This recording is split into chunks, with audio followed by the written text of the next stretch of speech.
Assalamualaikum warahmatullahi wabarakatuh. Selamat malam pemirsa dan menyaksikan One on One bersama dengan saya Maria Segah. Seperti judul kita kali ini, kita tahu betul setelah kita menanti lama 63 tahun, akhirnya kita memiliki peraturan perundang-undangan baru, KUHP dan juga KUHP yang baru dengan mengakomodir berbagai permasalahan yang ada saat ini. Tapi nampaknya meski kemudian KUHP dan juga KUHP telah mengemuka, namun di tengah upaya pembaruan regulasi ini, kritik justru juga beredar di masyarakat. Banyak yang kemudian juga menilai banyak celah-celah yang kemudian dinilai berpotensi multitafsir dan bahkan juga mengekang kebebasan sipil. Benarkah demikian? Langsung kami hadirkan yang bersangkutan bersama dengan kami saat malam hari ini. Ada Wakil Menteri Hukum, ada Bapak Edward Syarif Omar Hiaye. Selamat malam. Selamat malam, Mbak Maria. Terima kasih Pak Wamen sudah bergabung bersama kami. Mungkin ini kesekian kalinya Anda kemudian tampil harus menjelaskan kembali, tapi memang kontroversi saat ini dipublikkan juga semakin panas begitu Pak. Belum lagi banyak juga beberapa pihak yang kemudian menggugat ya di MK. Sudah 8 yang menguji. Itu dia, sudah ada 8 yang kemudian menguji dan juga masih bergulir. Tapi begini Pak, mungkin kita bahas satu persatu dulu. Termasuk juga yang sedang ramai saat ini, bagaimana kemudian soal penampilan Pandji Pragiwaksono dalam mensrea. Anda mungkin juga sempat mendengar atau bahkan juga Anda sudah menonton, Pak Wamen? Saya sudah menonton. Sudah menonton. Utuh bahkan, oke. Nah kalau sudah utuh gini kan enak nih diajak ngobrolnya ya.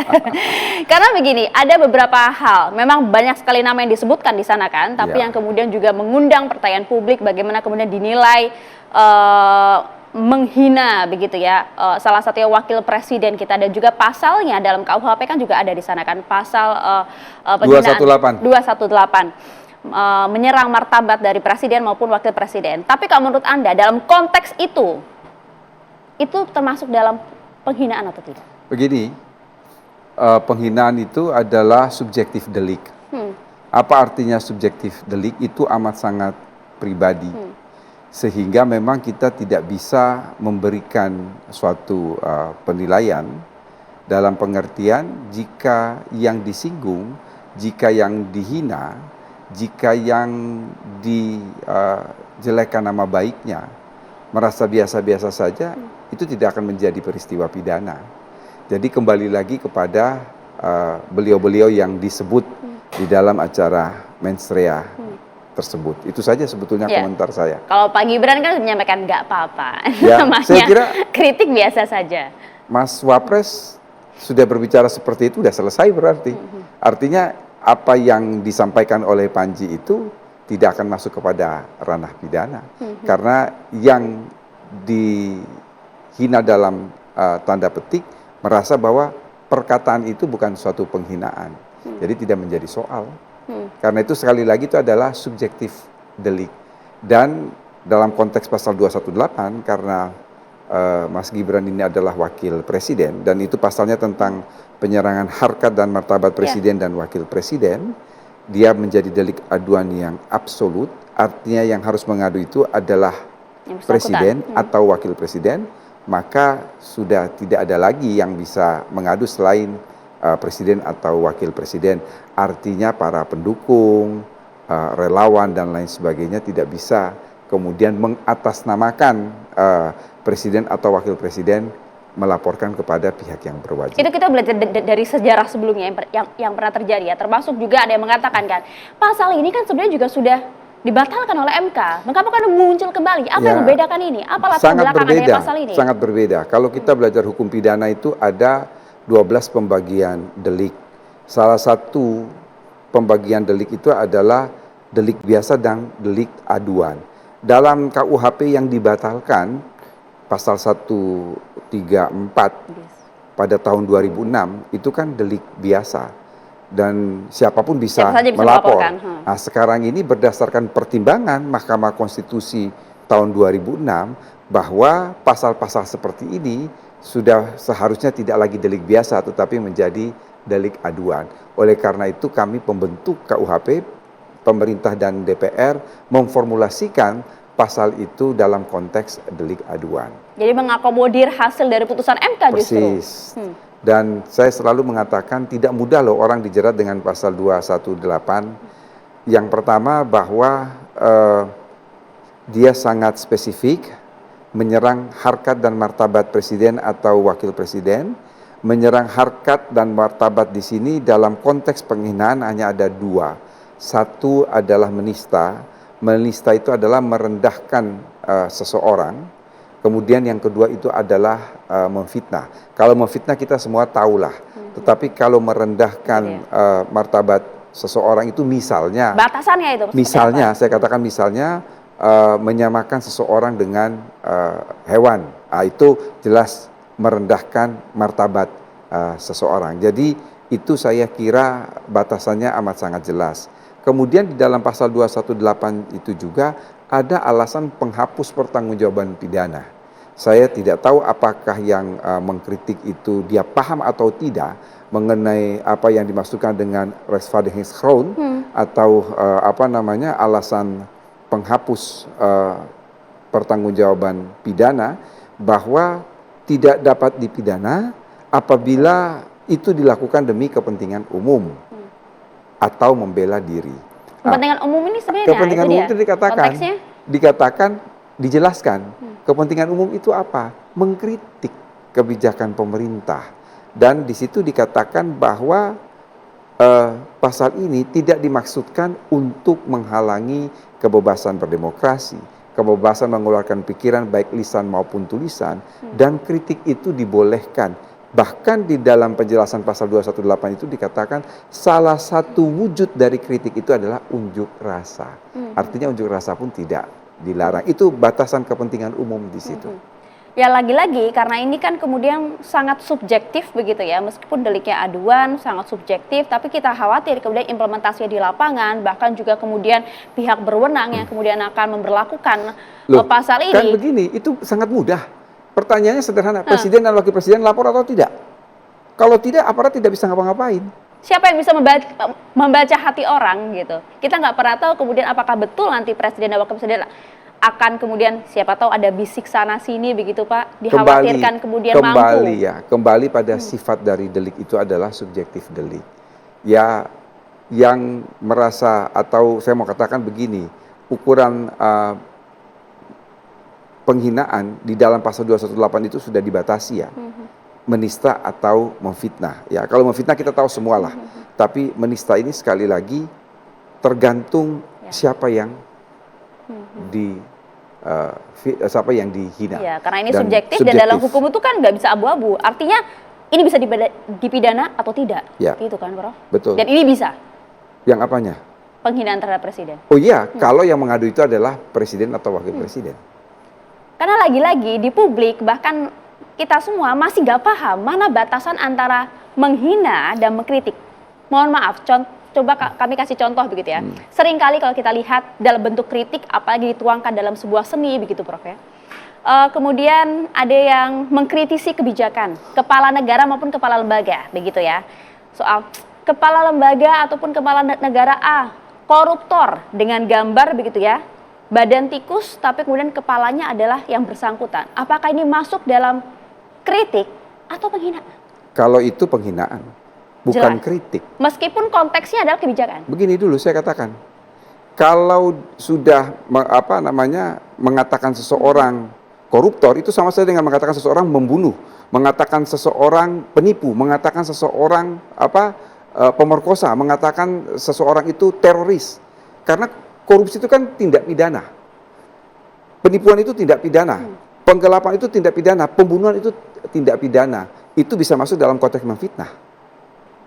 Karena memfitnah itu adalah menuduh seseorang melakukan suatu tindak pidana padahal kemudian dia tidak melakukan itu. Meskipun ada bukti di sana.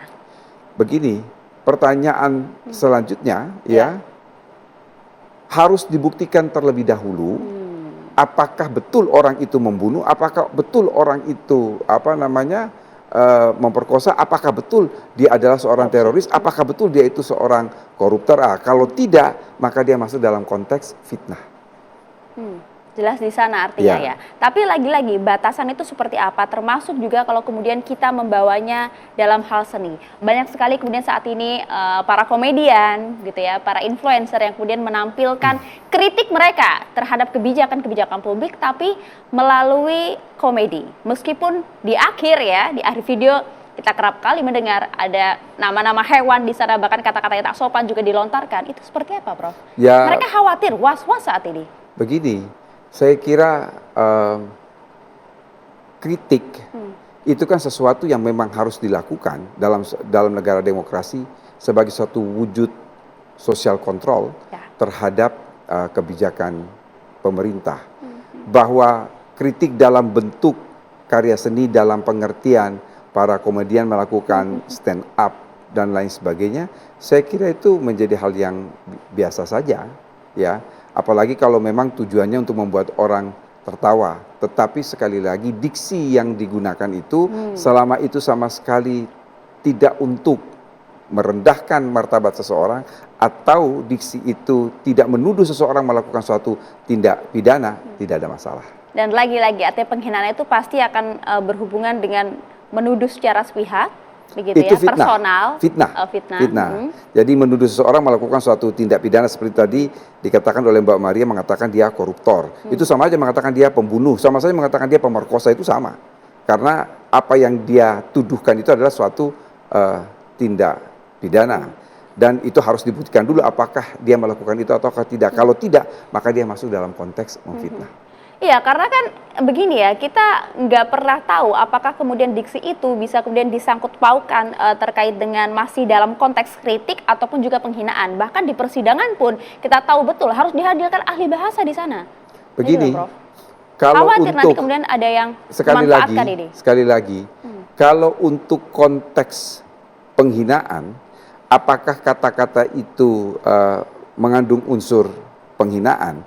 Yang pertama yang pasti akan didengar itu adalah orang yang mengadu. Kemudian yang kedua biasanya memang digunakan ahli bahasa untuk kemudian melihat apakah kalimat ini secara tekstual atau secara kontekstual dia masuk dalam penyerangan harkat dan martabat ataukah tidak. Baru kemudian yang terakhir biasanya ahli pidana. Ahli pidana itu biasanya dia, kalau bahasa kita itu dia ngegong. Dalam pengertian kalau sudah memenuhi unsur dalam kata-kata itu, kemudian sudah dibenarkan oleh ahli bahasa, maka kemudian ahli pidana akan mengatakan bahwa itu telah memenuhi unsur. Tetapi sekali lagi karena ini adalah delik aduan yang absolut, ya sekali lagi kembalikan kepada masing-masing pribadi. Karena kita khawatir betul sebenarnya apakah kemudian para penegak hukum kita juga paham ini. Kalau kami berbicara kepada Anda yang sangat paham betul akan hukum, oke, begitu. Tapi bagaimana dengan para penegak hukum kita yang khawatirnya ini akan dijadikan pasal karet, bahkan bisa digunakan untuk menyerang para kelompok-kelompok kritis yang selama ini kerap kali mengkritik pemerintah. Loh, aparat penegak hukum itu tidak akan bertindak kalau tidak diadukan oleh yang bersangkutan. Itu saja. Kalau diadukan yang bersangkutan baru kemudian itu diproses, digali mengenai konteks kalimatnya seperti apa. Maka ahli bahasa akan dipanggil, kemudian akan dikumpulkan bukti-bukti dan lain sebagainya. Jadi jangan mengatakan bahwa penegak hukum akan multitafsir, tidak akan multitafsir. Pertanyaan pertama adalah itu diadukan tidak? Kalau jika tidak, iya. Kalau iya baru kemudian itu akan diproses. Diproses itu pasti yang mengadu itu akan dimintai keterangan. Lalu kemudian bukti-bukti dan lain sebagainya, salah satu bukti adalah keterangan ahli. Dipanggillah ahli bahasa. Artinya Anda ingin mengatakan tidak mungkin akan ada kriminalisasi di sini? Tidak akan ada kriminalisasi. Karena dengan perubahan status delik dari delik biasa menjadi delik aduan itu ya semacam suatu kanalisasi ya. Jadi orang tidak akan bisa menggunakan itu sembarangan. Tapi satu pertanyaan paling mendasar yang publik harus tahu, mengapa kami pembentuk undang-undang merumuskan pasal seperti ini? Ya, ada beberapa alasan. Alasan yang pertama, di Kitab Undang-Undang Hukum Pidana Semua Negara ada bab yang berbunyi penyerangan harkat dan martabat kepala negara asing. Coba kita renungkan bersama, berpikir secara mendalam, masa iya sih harkat dan martabat kepala negara asing dilindungi, kok harkat dan martabat kepala negara sendiri tidak dilindungi? Itu yang pertama. Yang kedua, saya selalu mengatakan bahwa pasal ini adalah semacam suatu kanalisasi, semacam suatu saluran. Kalau dalam teori hukum pidana itu dikenal dengan istilah teori pengendalian sosial. Presiden, wakil presiden itu punya pendukung paling tidak 50% plus 1. Anda bayangkan kalau pasal itu tidak ada pasal itu. Terus kemudian orang menghina presiden. Kalau pendukungnya tidak terima, relawannya tidak terima. Terus kalau terjadi chaos bagaimana? Itu yang ada batas. Ya, tapi itu kanalisasi. Tapi dengan adanya pasal ini, maka dia kan delik aduan absolut. Anda tidak bisa melapor, Anda tidak bisa menggugat, Anda tidak bisa mengadu selain dari yang bersangkutan. Itu yang kedua. Yang ketiga, ini yang seringkali saya dengar kritik publik, equality before the law, kesederajatan di depan hukum. Itu dia. Mengapa tidak pakai pasal penghinaan biasa saja? Semua sama, setara di mata hukum. Ya. Adanya pasal ini sama sekali tidak ada berhubungan dengan equality before the law, tidak ada. Mengapa? Ada pasal tentang makar. Di semua negara ada pasal tentang makar. Salah satu makar itu apa? Membunuh presiden atau wakil presiden. Mengapa nggak hapus pasal itu? Kan ada pasal pembunuhan biasa. Iya kan? Itu apple to apple tuh. Artinya apa? Ini bukan persoalan equality before the law. Bukan persoalan kesederajatan di depan hukum. Tetapi primus inter pares. Apa itu primus inter pares? Presiden dan wakil presiden adalah yang utama di antara yang sederajat. Itulah alasan mengapa pasal ini dipertahankan. Yang keempat, fungsi hukum pidana itu apa tuh fungsi hukum pidana? Melindungi. Melindungi. Siapa yang dilindungi?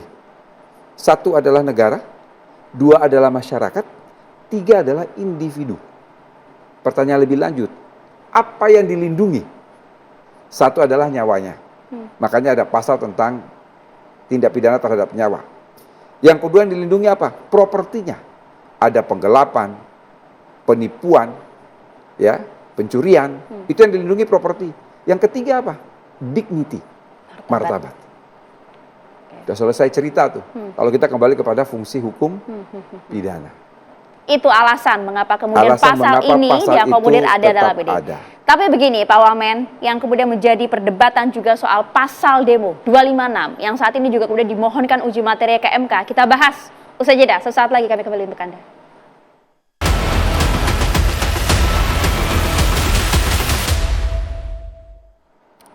Ya, Anda kembali di One on One pemirsa dan masih bersama kami saat ini Wakil Menteri Hukum ada Prof. Edi. Prof, kemudian kalau misalnya kita bisa dengar yang ramai juga di publik, bahkan juga kemudian digugat pula begitu ya, dimohonkan uji materi juga ke MK, pasal 256 soal demo.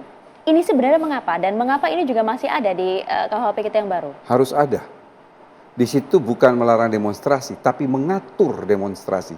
Melarang dan mengatur itu kan dua hal yang berbeda. Kalau melarang itu setiap orang yang melakukan demonstrasi bla bla bla bla gitu. Tapi ini mengatur. Mengatur dan melarang adalah dua hal yang berbeda. Jadi saya tidak tahu ya, mereka yang mengkritik pasal ini baca nggak secara detail. Kalau dia bilang sudah baca, paham tidak apa yang dibaca? Mengapa? Memberitahukan, bukan minta izin. Itu yang membedakan dengan sebelumnya kan? Meminta izin itu kan dua hal yang berbeda, ya. Mengapa harus memberitahukan? Jadi setiap orang yang akan melakukan demonstrasi atau pawai wajib memberitahukan kepada aparat keamanan. Maksudnya apa ada pasal itu? Ini ketika orang melakukan pawai, melakukan demonstrasi, pasti akan mengganggu lalu lintas, nggak mungkin, tidak, ya. Dia melaksanakan hak asasi dia untuk kebebasan berbicara. Tapi apakah ketika dia melaksanakan hak asasinya, seharusnya kan juga tidak boleh mengganggu hak orang lain, hak para pejalan, hak para pengguna kendaraan bermotor. Apa esensi dari pemberitahuan itu? Esensi dari pemberitahuan itu adalah untuk menjaga ketertiban umum supaya polisi bisa melakukan rekayasa lalu lintas. Pengaturan. Polisi bisa melakukan pengaturan. Nanti jam segini sampai jam segini ada demonstrasi, ada pawai. Maka jalan-jalan yang dihindari seperti itu. Maksud pembentuk undang-undang demikian. Dan pasal itu tidak bisa dijerat sembarangan loh. Kalau di dalam bahasa perumusan suatu undang-undang itu namanya diimplikasi. Kalau penanggung jawab demonstrasi atau penanggung jawab pawai itu dia memberitahukan, timbul keonaran, timbul kekacauan, dia nggak bisa dijerat. Meskipun sudah memberitahu ya, jadi nggak bisa. Karena dia sudah memberitahu, timbul keonaran, dia nggak bisa dijerat. Sebaliknya, dia tidak memberitahu, tidak timbul keonaran, juga nggak bisa dijerat. Yang dijerat itu apabila dia tidak memberitahu dan menimbulkan keonaran. Jadi bahasanya begini kan, kalau bahasa implikasi itu, setiap orang yang melakukan demonstrasi atau pawai tidak memberitahu dan timbul keonaran, maka bisa dijerat. Tidak memberitahu, tidak timbul keonaran, tidak dijerat. Dia memberitahu, timbul keonaran, juga tidak bisa dijerat. Itu ada kasus konkret, Mbak. Di Sumatera Barat, waktu kami sedang proses penyusunan KUHP itu, di Sumatera Barat ada pasien gawat darurat terhalang masa demonstrasi dan meninggal di mobil ambulans. Coba yang mengkritik pasal itu membayangkan kalau bapaknya atau ibunya di mobil ambulans sekarat, kemudian tiba-tiba harus ke rumah sakit lalu dihalang oleh pendemo. Yang mengkritik pasal itu coba berpikir dengan akal sehat. Kalau misalnya bapak atau ibunya atau kakak atau adiknya di mobil ambulans, kemudian akan segera ke rumah sakit tapi terhalang oleh demonstrasi, dan karena dihalang oleh demonstran itu hilang nyawanya. Nah, itu maksudnya esensi pemberitahuan. Makanya begini, kalau kami dalam hukum pidana membaca suatu pasal, yang pertama kali dibaca itu jangan baca pasalnya dulu, baca babnya. Karena judul bab itu menjadi penting. Kalau di dalam istilahnya itu adalah titulus et lex, rubrika et lex. Rubrika et lex itu judul bab. Judul bab itu kan adalah tindak pidana terhadap ketertiban umum. Jadi bukan soal demonstrasi, bukan soal pawainya, soal ketertiban umum. Bukan soal kontennya, bukan soal konten, materi aksinya. Ini bukan soal substansi dari isi demonstrasi itu, bukan. Tetapi dalam konteks ketertiban umum, dia memberitahu adalah dalam rangka supaya bisa diatur lalu lintasnya.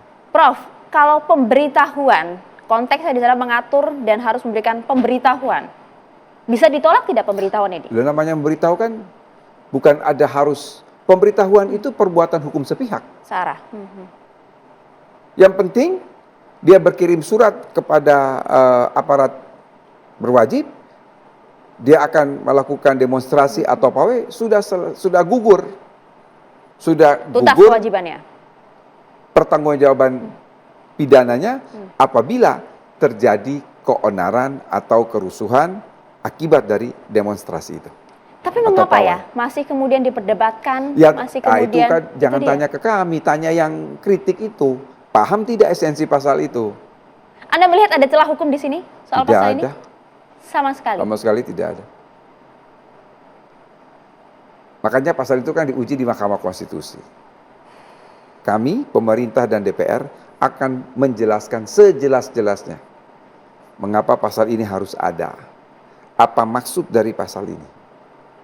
Dan menimbulkan keonaran atau kerusuhan itu dijelaskan loh di dalam penjelasan pasal 256. Berupa pengrusakan terhadap fasilitas publik atau tidak berfungsinya fasilitas publik. Nah, itu definisi keonaran atau kerusuhan di situ. Jadi konteksnya memang pada ketertiban umum. Ketertiban umum. Karena kekhawatiran tentu masih ada di publik, jangan sampai pada saat di lapangan. Lu kan gini, dia sudah memberitahu belum? Kalau dia belum memberitahu ada kerusuhan, pasti kena pasal itu. Jadi tidak mungkin ada itu ya, sudah memberitahukan kemudian dilarang untuk menjalankan aksinya. Tidak mungkin kemudian penegak hukum akan karena seperti ini itu. bukan soal izin, bukan memberitahu. Okay. Kalau izin itu perbuatan hukum dua pihak. Artinya yang diminta izin harus memberikan persetujuan, baru boleh dilakukan. Tapi ini kan pemberitahuan. Dan ingat loh, kalau izin berarti perbuatan itu dilarang, sehingga perlu izin. Tapi demonstrasi pawai itu kan bukan perbuatan yang dilarang, sehingga bukan izin, pemberitahuan. Jadi konteksnya Jadi justru ingin melindungi itu ya, orang mengkritik itu sebetulnya kan saya lihat ini teman-teman yang mengkritik ini hakikat dari substansi pasal itu dia nggak paham. Jadi pemberitahuan dan izin itu berbeda. Kalau izin berarti perbuatan itu dilarang. Ini kan tidak dilarang. Sehingga memang tidak perlu izin, cukup memberitahu. Clear di sana. Ini bukan dilarang, tapi hanya diatur agar tidak melanggar ketertiban umum. Betul. Oke.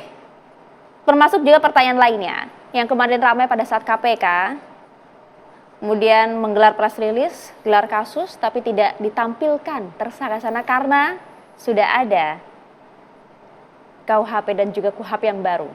Ada perlindungan atas asas praduga tak bersalah bagi para tersangka di sana. Anda meresponnya bagaimana?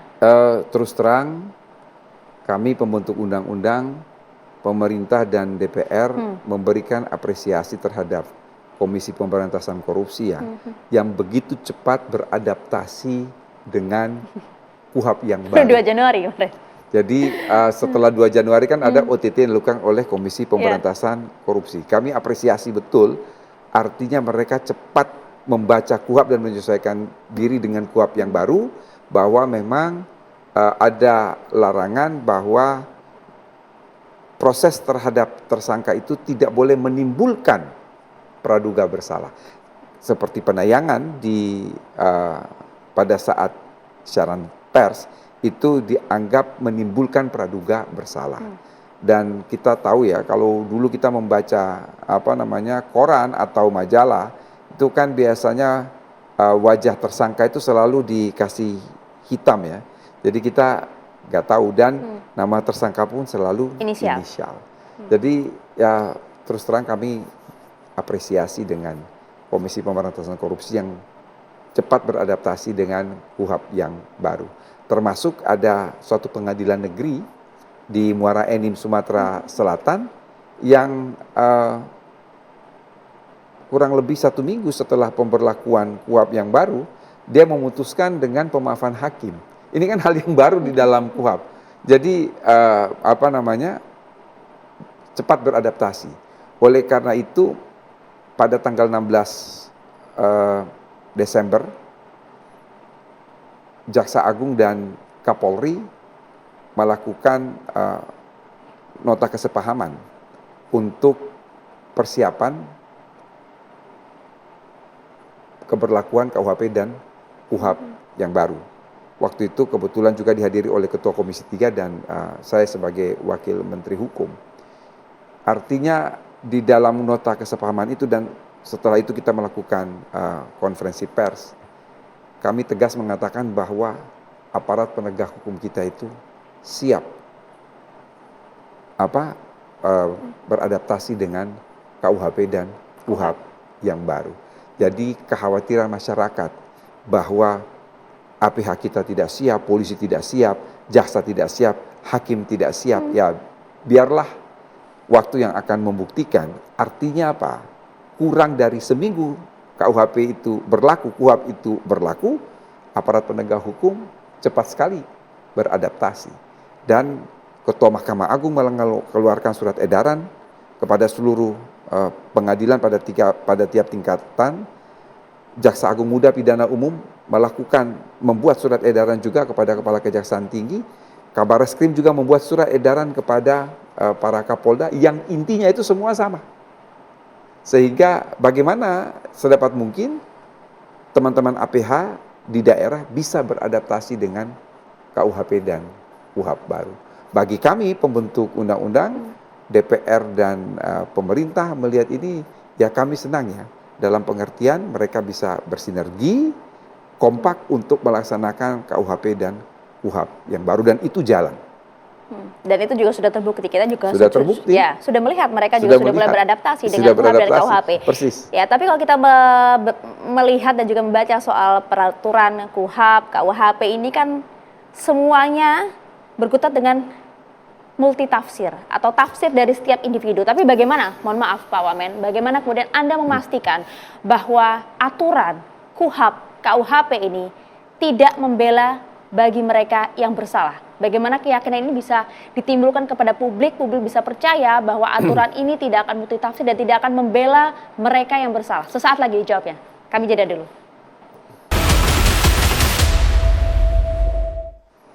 Terima kasih Anda masih bersama kami pemirsa dan masih setia juga bersama kami di sini. Ada Wakil Menteri Hukum, ada Prof. Edi. Prof, tadi di akhir segmen kami menanyakan bagaimana kemudian Anda bisa meyakinkan kepada masyarakat Indonesia bahwa KUHP ini tidak melindungi mereka yang bersalah. Karena ada beberapa pasal kontroversial, kalau kami bisa sebutkan untuk Anda, kami bacakan, terutama di pasal 5, ada soal poin penangkapan di tahap penyelidikan.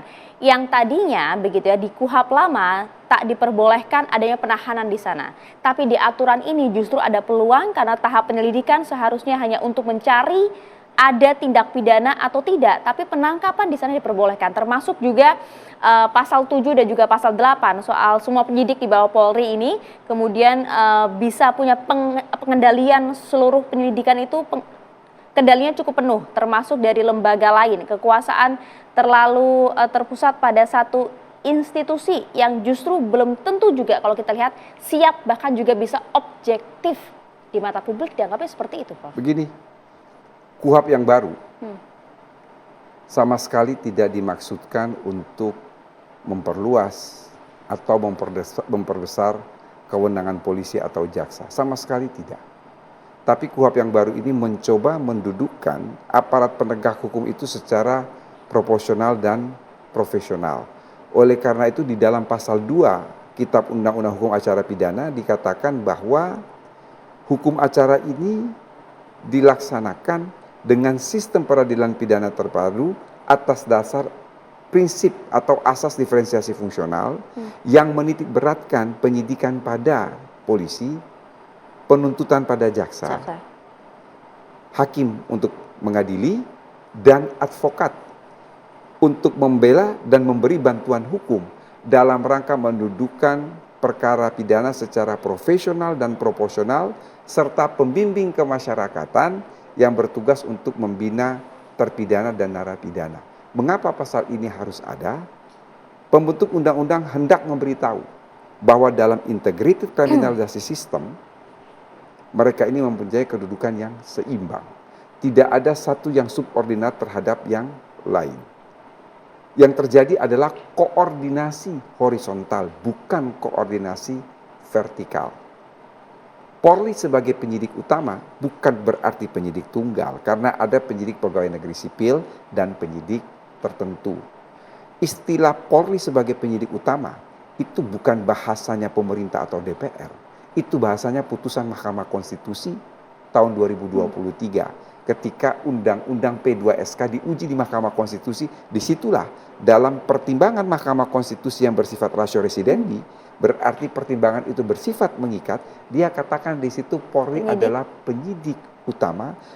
Konsekuensi dari penyidik utama, dia melaksanakan fungsi koordinasi dan pengawasan terhadap penyidik pegawai negeri sipil dan penyidik tertentu. Anda mau bilang ini hanya mengakomodir MK begitu? Tetapi yang harus dipahami bahwa koordinator dan pengawasan penyidikan terhadap pegawai negeri sipil dan penyidik tertentu itu tidak pada penyidik kejaksaan, penyidik KPK, dan penyidik TNI. Itu semua dikecualikan. Karena penyidik kejaksaan, penyidik KPK, dan penyidik TNI itu bukan penyidik tertentu. Kejaksaan tidak pernah menyebutkan dalam undang-undangnya bahwa jaksa itu adalah penyidik tertentu. Tidak, penyidik kejaksaan. Demikian juga KPK dan TNI. Jadi itu sudah dikecualikan.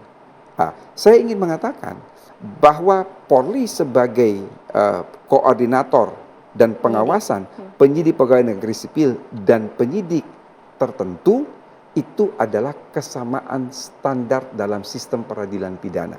Karena yang terjadi selama ini ada yang bisa dikoordinasi dan diawasi dan ada yang tidak.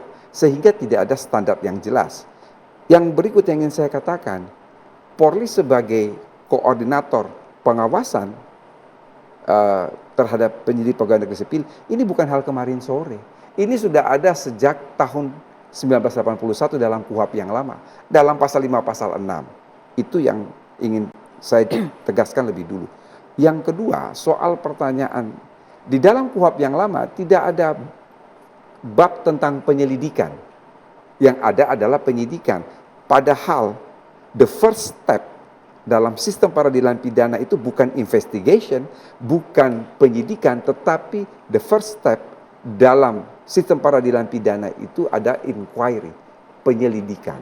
Pada saat penyelidikan, meskipun waktu itu atau saat itu hanya untuk menentukan ada tidaknya suatu tindak pidana, tetapi tidak menutup kemungkinan bahwa pada tahap penyelidikan itu ya ada hal-hal yang kemudian bisa menimbulkan bahaya atau ada kemungkinan seseorang melarikan diri dan lain sebagainya. Oleh karena itu bahasa di dalam KUHP itu berbunyi begini, penyelidik atas perintah penyidik.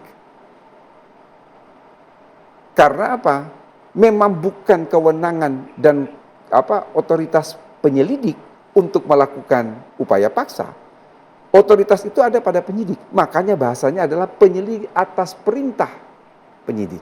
Tapi kan penyidik itu subjektif, Prof. Bab di dalam Undang-Undang Polri ada satu kalimat yang berbunyi situasi berdasarkan penilaian penyidik. Situasi berdasarkan penilaian penyidik. Saya ingin katakan kepada Anda, situasi berdasarkan penilaian penyidik sudah 3 kali diuji di Mahkamah Konstitusi dan Mahkamah Konstitusi menolak. Artinya kalimat itu konstitusional, itu yang namanya diskresi. Sebab kita tidak pernah tahu apa yang terjadi di lapangan. Kalau ada terjadi di lapangan, menimbulkan situasi, ada menimbulkan keadaan bahaya. Kalau tidak ada yang saya katakan tadi, situasi berdasarkan penilaian penyidik, nanti begitu terjadi kerusuhan, polisi disalahkan, dibilang lambat. Jadi kita mencoba untuk meletakkan segala sesuatu itu secara proporsional. Demikian pula tadi yang disinggung oleh Mbak Maria dalam konteks KUHP yang baru ini dia balancing antara perlindungan terhadap HAM dan di satu sisi adalah kewenangan aparat penegak hukum. Mengapa semua harus ditulis dengan detil? Mengapa kemudian harus dicantumkan? Harus. Karena aparat penegak hukum itu haram hukumnya melakukan segala tindakan yang tidak tertulis. Mengapa? Sifat dan karakteristik hukum acara pidana itu adalah sifat keresmian. Sesuatu berdasarkan apa yang ditulis, sesuatu berdasarkan apa yang jelas ditulis, dan yang secara ketat diatur.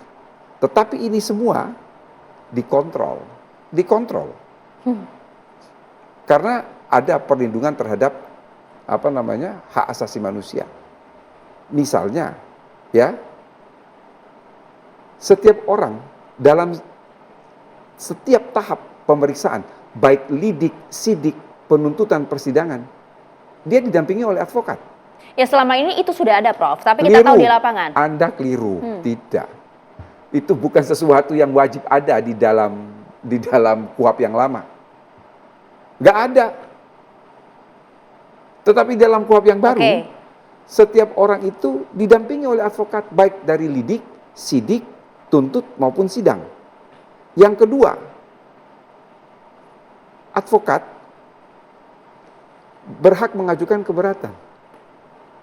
Yang ketiga, keberatan itu dilampirkan dalam berita acara pemeriksaan. Jadi itu kontrol yang pertama terhadap aparat penegak hukum. Oke? Yang kedua, ada hubungan koordinasi antara penyidik dan penuntut umum. Tadi yang saya katakan, koordinasi horizontal. Koordinasi horizontal ini untuk memastikan satu, tidak akan ada ego sektoral. Dua, tidak akan ada saling sandera. Dan yang ketiga ada kepastian hukum. Yang berikut, kontrol terhadap polisi.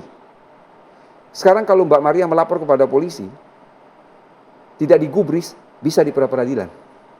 Ada pasal tentang itu, yang namanya undue delay. Dalam penanganan perkara pidana, polisi dan jaksa itu berjalan seiring.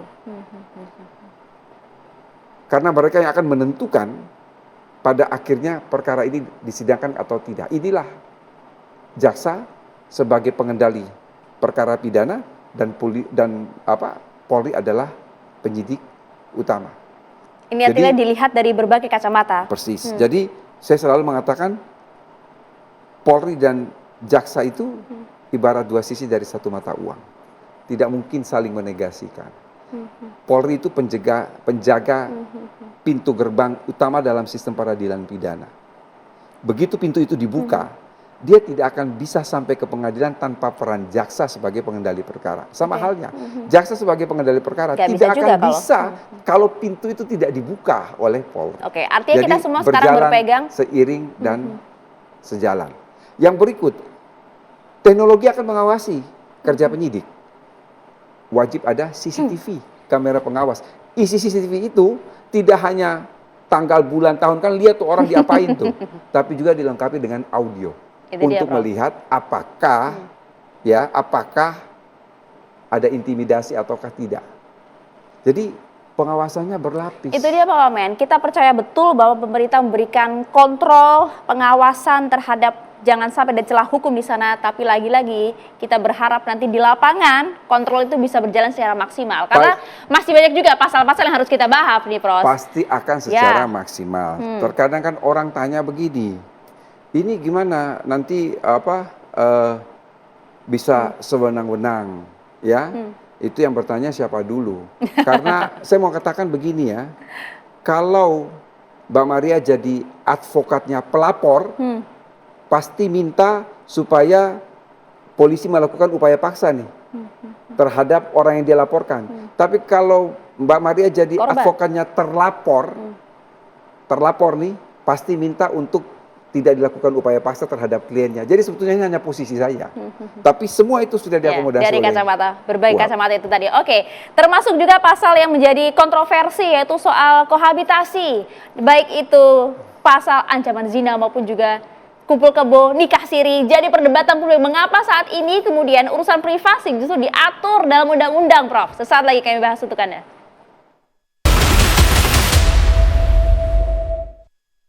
Iya, langsung saja ini Pak Wamen. Jadi mengapa kemudian negara harus mengurusi bahkan diatur dalam undang-undang soal privasi warganya? Nikah siri, berhubungan badan berzina, bahkan juga kumpul kebo yang mungkin sebagian orang menganggap ini sudah masuk zaman modern, hal biasa. Pasal yang paling akhir diputus pada saat pembahasan KUHP adalah pasal tentang perzinahan dan kohabitasi. Kalau perzinahan oke lah, ini sama. Ya. Dan pernah diuji di KMK, pasal 284 KUHP yang lama itu ditolak. Berarti konstitusional intinya ya. Tapi soal kohabitasi, ini menarik. Waktu kami melakukan sosialisasi KUHP di Sulawesi Utara, diprotes. Mengapa harus memasukkan pasal ini? Terlalu mengganggu privasi. Negara mengurus sampai kamar tidur. Ketika kami mensosialisasikan pasal ini di Sumatera Barat, kami diprotes. Mengapa ini delik aduan? Indonesia ini mayoritas Muslim. Seharusnya delik biasa. Kalau Mbak Maria sebagai pembentuk undang-undang, kalau Mbak Maria akan mengikuti aspirasi pertanyaan seorang mahasiswa di Sulawesi Utara, maka Sumatera Barat akan mengatakan tidak aspiratif. Kalau kita mengikuti pertanyaan mahasiswa itu di Sumatera Barat, maka di Sulawesi Utara mengatakan tidak aspiratif. Disinilah pemerintah dan DPR harus memutus, harus mengambil sikap. Satu, ini diatur sebagai suatu moral value, tetapi di sisi lain dibatasi. Dia adalah delik aduan yang absolut. Untuk berzina, yang mengadu adalah suami atau istri. Untuk kohabitasi, yang kedua-duanya tidak terikat perkawinan yang sah, maka yang mengadu itu adalah orang tua atau anak. Itu sudah dibatasi sebetulnya ya. Mana sih orang tua yang mau memenjarakan anaknya, kan kira-kira seperti itu. Demikian juga sebaliknya, mana anak yang ingin memenjarakan orang tuanya. Yang perlu saya tegaskan juga, KUHP itu sama sekali tidak mengatur soal nikah siri ya. Tidak mengatur soal nikah siri. Jadi jangan salah tafsir. Nggak ada, buka KUHP, ada mana pasal tentang mengatur nikah siri. Nggak ada. Nggak ada. Yang ada di dalam pasal terkait perzinahan dan kohabitasi adalah mereka yang melakukan hubungan badan tanpa ikatan perkawinan yang sah. Di penjelasan, ikatan perkawinan yang sah merujuk pada undang-undang perkawinan. Undang-undang perkawinan mengatakan bagaimana perkawinan itu sah apabila dilaksanakan menurut ketentuan agama dan dicatatkan oleh negara. Jadi tidak mengatur nikah siri. Kan dicatat kalau negara itu kan artinya berarti melarang nikah siri, begitu loh Prof. Itu interpretasi yang kebablasan. Jadi artinya begini, saya mau katakan bahwa menurut agama masing-masing itu sah. Tetapi pertanyaan lebih lanjut, bagaimana menurut negara? Kalau sedangkan itu aturan tidak dicatatkan, maka secara negara dia tidak sah, tapi secara agama itu sah. Dalam konteks, misalnya nih, ada orang yang sudah terikat perkawinan yang sah. Ya. Dia melakukan nikah siri. Secara agama nikah siri itu sah. Tetapi menurut undang-undang perkawinan kan harus dicatatkan oleh negara. Maka istri atau suami yang pasangannya melakukan nikah siri, kalau dia mengadu karena delik aduan absolut, maka ini bisa diproses secara pidana. Bisa diproses. Bisa diproses. Artinya kita sering melihat di media sosial, mungkin ramai sekali ada istri yang kemudian menggugat suaminya atau kemudian melaporkan suaminya karena diketahui ternyata sudah menikah dengan wanita lain secara siri, bahkan ada video berhubungan badan di sana. Jika dilaporkan, jika diadukan, ya. Kena ini, pidana. Kena, apabila tidak dicatatkan oleh negara. Tapi pada dasarnya di dalam KUHP itu sekali lagi tidak mengatur soal nikah siri. Mereka yang dapat dijerat melakukan hubungan seksual tanpa ikatan perkawinan.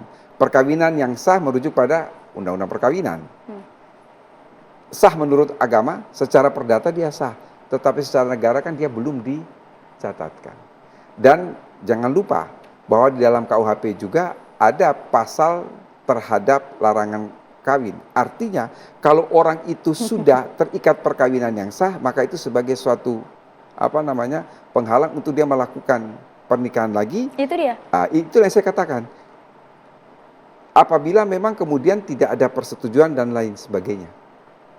Artinya kan secara awam nih, publik menekannya poligami tanpa persetujuan. Tidak.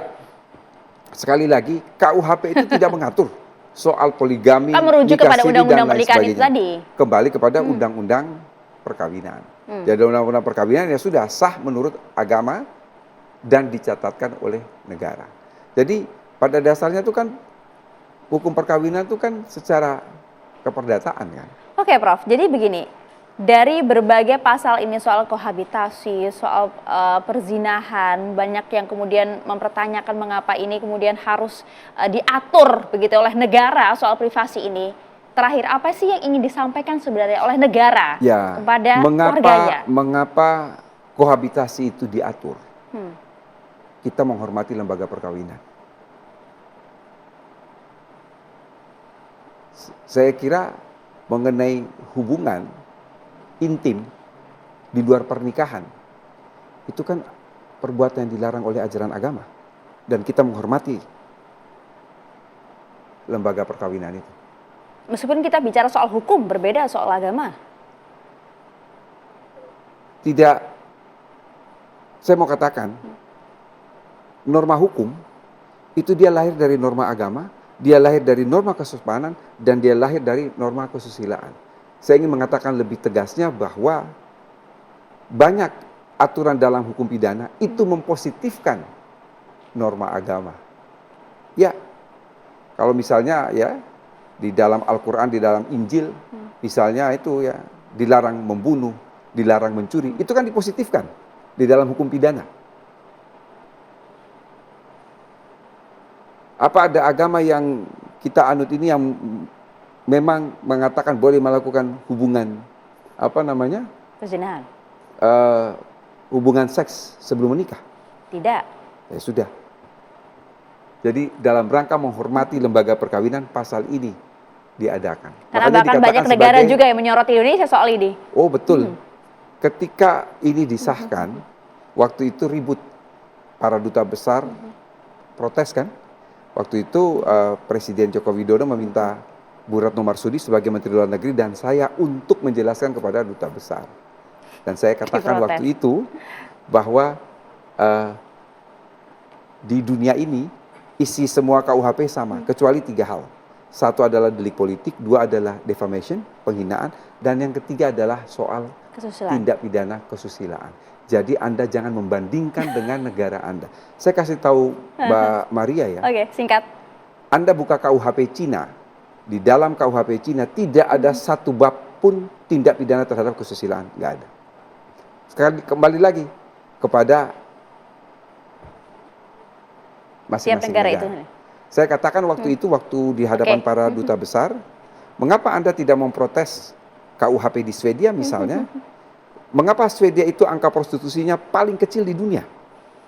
Karena yang diancam pidana denda sangat besar itu bukan wanita pekerja seks komersial atau mucikarinya, tetapi laki-laki yang mendatangi tempat prostitusi itu ancaman pidananya sangat tinggi. Untuk bukan penjara tapi denda. Lagi-lagi karena yang membedakan itu ya, kesusilaan itu. Ya. Clear di sana. Clear. Siap. Atau misalnya Rusia. Rusia itu ancaman pidananya sangat berat terhadap mereka yang melakukan hubungan seks sejenis. Jadi di sana kalau kemudian banyak yang mempertanyakan mengapa negara harus mengatur hingga kamar tidur, clear di sana. Terima kasih banyak Prof Edi atas waktu bersama kami di One on One. Waktu kita singkat sayang sekali ya, tapi semoga ini bisa menjadi pencerahan untuk kita semua terhadap KUHP dan juga KUHP yang baru. Lagi-lagi kita sambut baik hadir ya perundang-undangan yang baru setelah 63 tahun kita memiliki peraturan undang-undang yang lama. Terima kasih banyak Prof. Kami akhiri One on One malam hari ini. Saya Maria Soto pamit. Terima kasih. Sampai jumpa.